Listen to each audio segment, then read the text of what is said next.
Yeah, so this is just the bonus material about how to use jobs to be done in the context of user acquisition. And I just really like watching Mad Men, so I thought I'd record this, and I saw this in there. I thought it'd be interesting if, yeah. So let's go for it. So yeah, the context is they have a client, they're an advertising agency. It's set in the 60s. They have a client that's a kind of a fast food restaurant. And this copywriter, Peggy Olson, who's the Elizabeth Moss, has been tasked with, figuring out a campaign to sell kind of more burgers to them.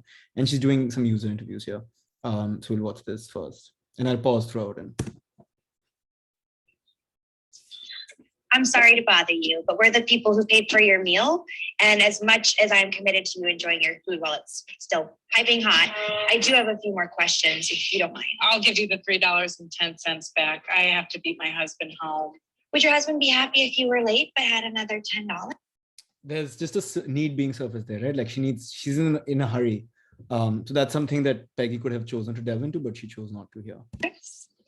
Well, I guess it would help. Good evening, ma'am. What's your name, little girl? It's Stacy.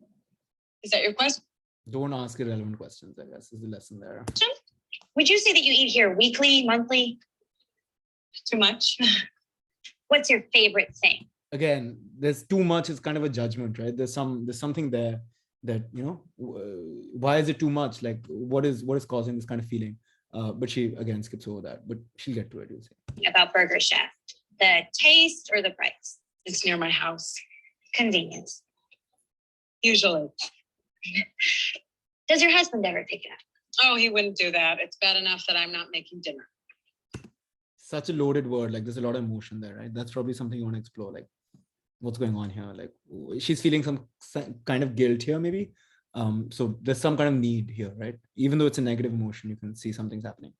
Is that all?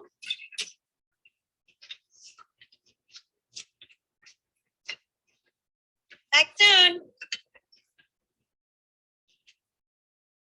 So now this is a little bit later, and this is Dawn, this is Peggy and her boss, and they're talking about, Peggy's kind of sad that she never had a family, and she never had kids, and she's like, what did I do wrong? And Dawn is kind of talking the same way about how his family stuff is not going too well either. And then, then what happens is here.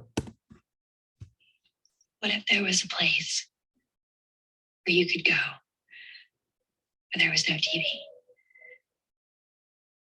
and you could break bread, and whoever you were sitting with was family?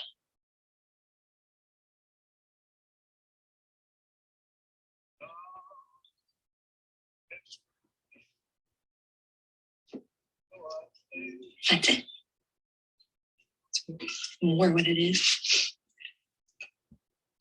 Yeah, so she's figured out, okay, maybe there's a need for family, some kind of like something's going on there. And now, okay, so now she knows it's about family. This is something that I think we've all come up with. There's a stakeholder who's very fixated on the user persona that you had initially. As long as it's still about moms. It's about family. Every table here is the family table.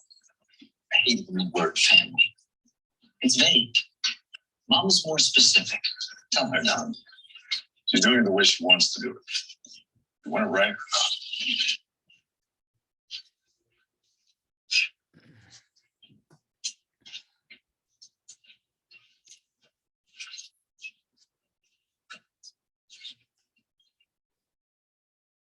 So now she's figured out what the maybe job to be done is, like there's a real need there for family and something like that. She's convinced the stakeholder, and now this is the pitch meeting. And just for context, the moon landing has just happened like the day before this. And so I think there's something about that in there. Watch how she connects it all together.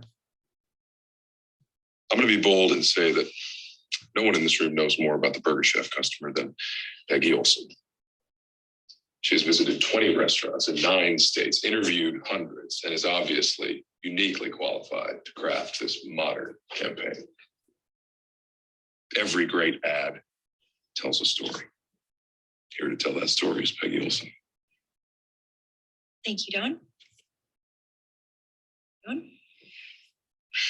That's a lot to live up to, because I certainly can't tell a better story than the one we saw last night. I don't know what was more miraculous, the technological achievement that put our species in a new perspective, or the fact that all of us were doing the same thing at the same time. Sitting in this room, we can still feel the pleasure of that connection, because I realize now we were starved for it. We really were. And yes, we'll feel it again when they all return safely. So the need that she's highlighting here is that we've all been starved of connection, and that's what we're craving, right? And there's resonance amongst the group when she surfaces this very basic kind of human need. And yes, the world will never be the same in some ways. But tonight I'm going to go back to New York, and I'll go back to my apartment and find a 10-year-old boy parked in front of my TV, eating dinner. Now, I don't need to charge you for a research report that tells you that most television sets are not more than 6 feet away from the dinner table. And that dinner table is your battlefield and your prize. She's talking about now alternatives, right? The alternative to not going to Burger Chef is just, staying at home. And so that's their kind of thing that they're competing against. This is the home your customers really live in. This is your dinner table. Dad likes Sinatra, son likes the Rolling Stones. The TV's always on. Vietnam playing in the background. The news wins every night. And you're starving. And not just for dinner. Did you see people are saying yes when she's really talking about the context of what's happening in the home and what that evening really looks like when people decide to use this kind of service, right?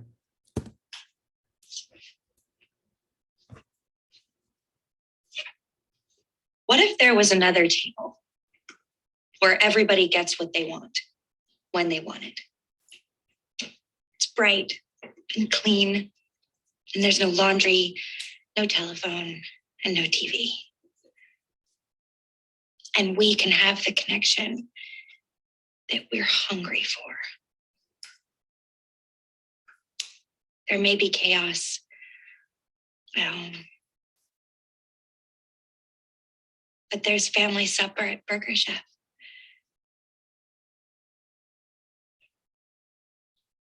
That's beautiful.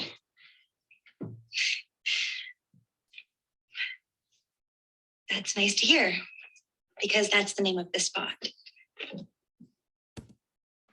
So they're not selling. So just, again, she uses the word connection really powerfully, right? Like that's the basic kind of need. And supper evokes this feeling of eating together, being a family, and there's no guilt about going there. All the stuff, all the worries and things that you have when you're at home aren't there anymore. And so she's really understood what people feel and need when they're having dinner at home, and what kind of the situation there looks like, and then contrasting that very greatly to kind of this ideal experience you can have at Burger Chef. I think that's it. Yeah, everyone's happy. So yeah, like when you do jobs to be done, it can also be used in the context of acquisition. So just something to keep in mind if you ever go down that round. There's a really good article called Language Market Fit, which talks about this really well, and the fact that what you're selling is not solutions, but you're selling, this is the best kind of thing you could hire to solve this problem that you're having. And of course, having a good understanding of that problem is really key to do that.